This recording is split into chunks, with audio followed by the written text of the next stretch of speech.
I want to thank you all for joining. Today we have Carol Ann Davidson and Susan James here. Susan is a health and wellness coach with experience as an independent social worker and yoga instructor, and she's been bringing those skills and trained awareness to Bainbridge Prepares to support first responders and community members during this time of crisis. Carol Ann Davidson is also here today. She's a licensed physical therapist, yoga instructor, and she also is a Bainbridge Prepares Wellness volunteer who specializes in adaptive yoga. And I want to thank you both for coming. I'd like to ask a little bit about the crisis that we've been in, COVID-19, how we're doing as a community, and just your assessment as part of your work through Bainbridge Prepares of how people are coping with the disruption that this has brought. Well, I'll speak at first, and Carol Ann, you can add to this if you'd like.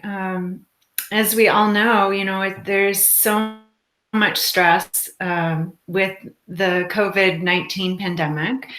And then recently with all of the protests and just political and nationwide happenings, that's added as well. And when the COVID-19 broke out in your own life, there was probably personally quite a bit of stress, and yet probably none of the people here were in the first lines, right?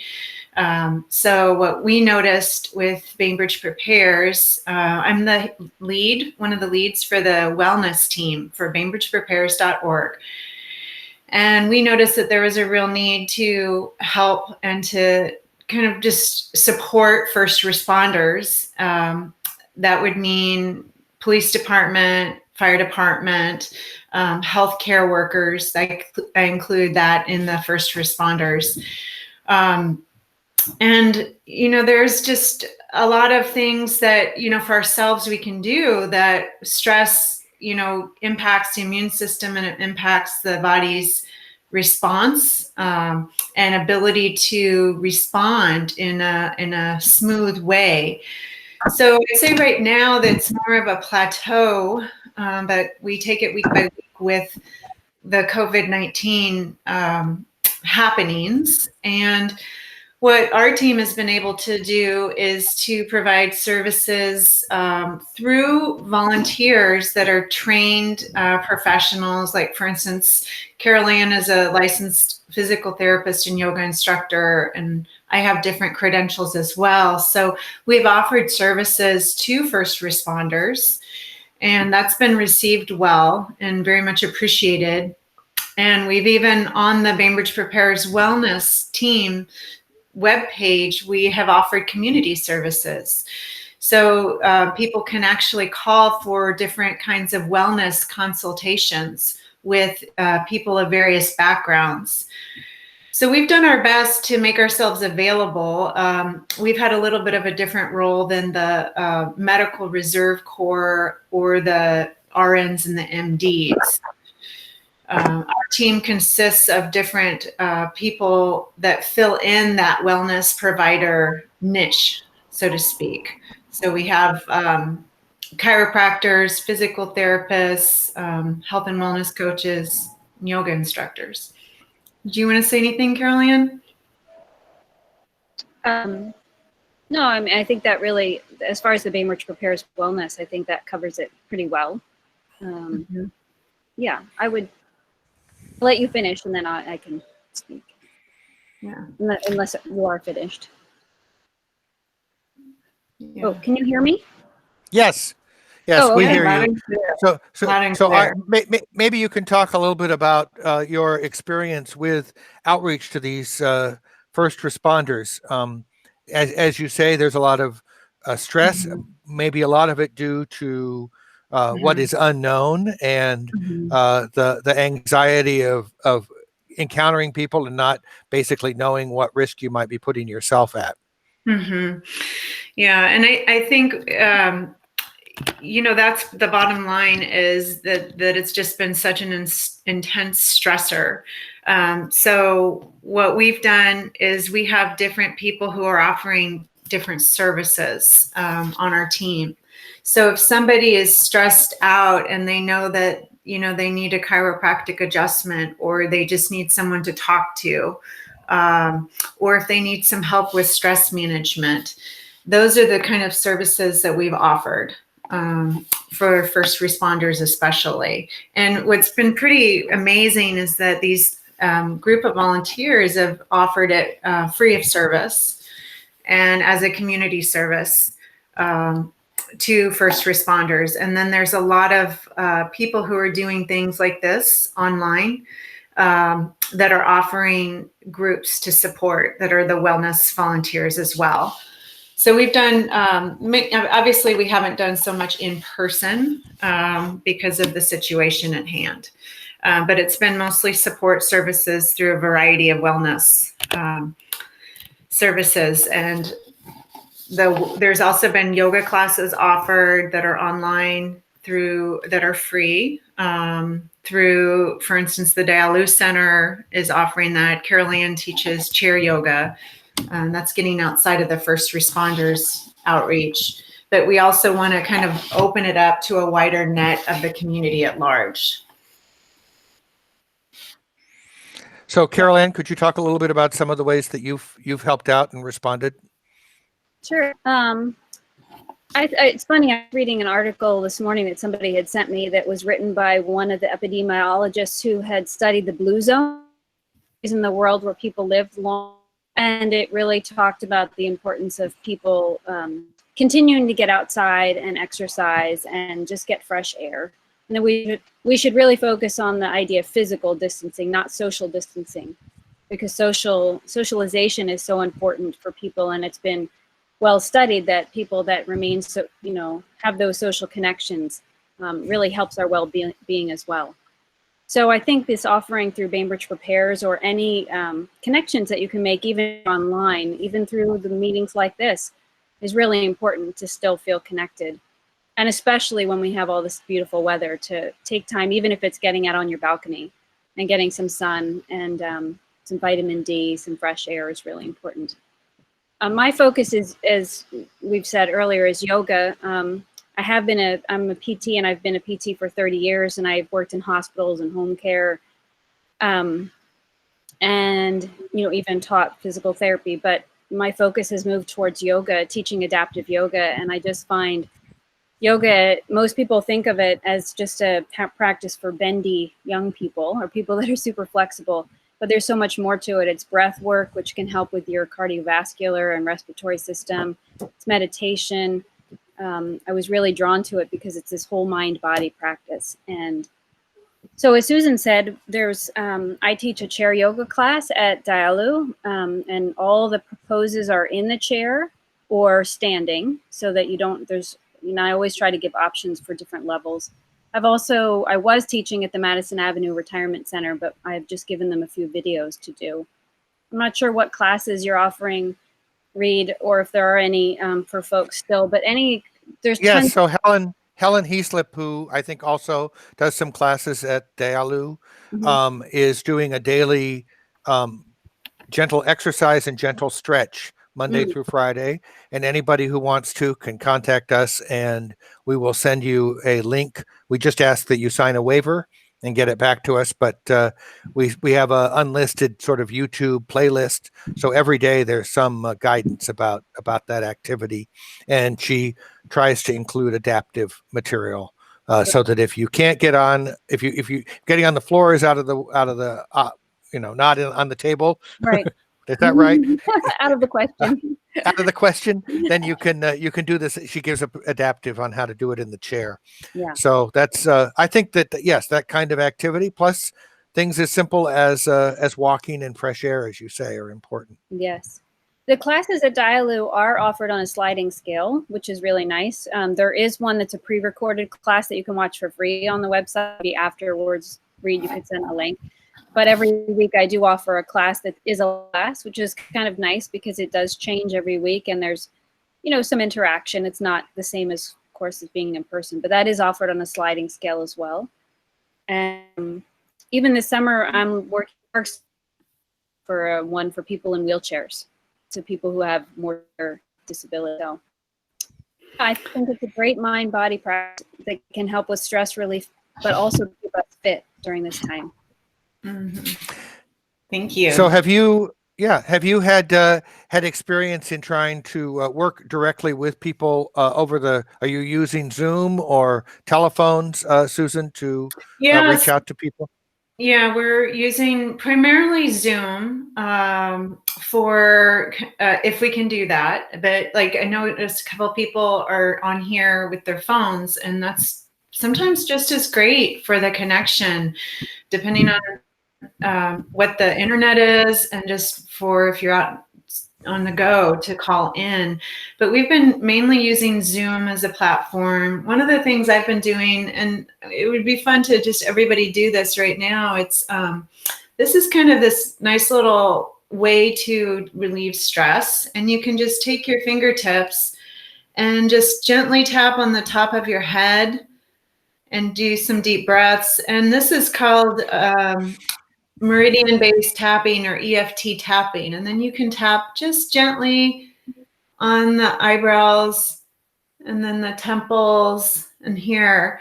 And this is a way to, right here, just kind of tap here right above the lip and then the middle of the chin. And this is a really great way to relieve stress, and not just relieve stress, other points just kind of underneath the collarbones. And that last one is right underneath the arm. You can do it either way. This is a way to also bring oxygen and blood flow throughout your whole body, so it helps your immune system.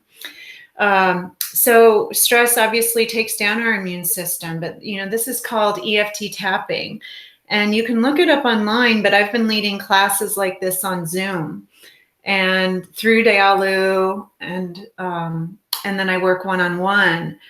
And it's just a really easy, self-empowering way to stay grounded, and then it has all these amazing health benefits, kind of like yoga, like Carol Ann was saying about the cardiovascular system.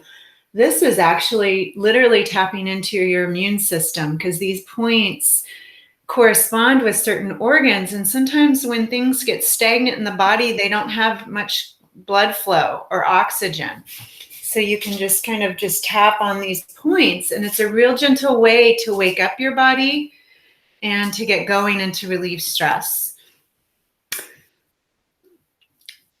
Did anybody have any more questions? Because I want to make sure we have time for some questions too, for your questions, Reed, and other people. Yes, if you have a question, you can just open up your microphone and ask it. It looks like Suzanne Day has a question.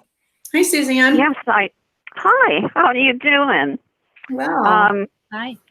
I was so excited to find out that we're able to do this and make contact with each other.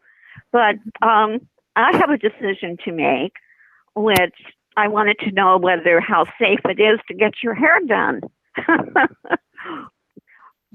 To go to the salon and have them cut your hair. Has that opened up? Well, that's a good question. It's funny you asked that, because I'm in my office. I see personal clients as well as do the classes that I teach. And I'm in the historical Wyatt House, and the Salon Madison is right below. And they just opened up. And I looked at their protocol, and they have quite a bit of protocol. I think they're requiring people to wear masks, and the state is requiring certain distances and spacing of people when they come in the salon. So I know that has opened up. And I think that happens to be my salon. What's that? That happens to be my salon, Ross. I wondered if it was, actually, when you said that. So they're open, and Ross, probably. Right, I do. Yeah, I love him. He's he's fantastic. Yeah, I've actually been going to him for 30 years. Mm-hmm. Yeah, so they have quite the protocol of when you go in there, and even before you call for appointments, they'll probably ask you quite a bit of questions. So okay. I'm going to now ask. I'm now going to check with Sheila. Did you have your microphone open? I did, because I was going to say that I went to Lottie's place out in Linwood. How'd that go? Last Saturday, thank goodness for small favors.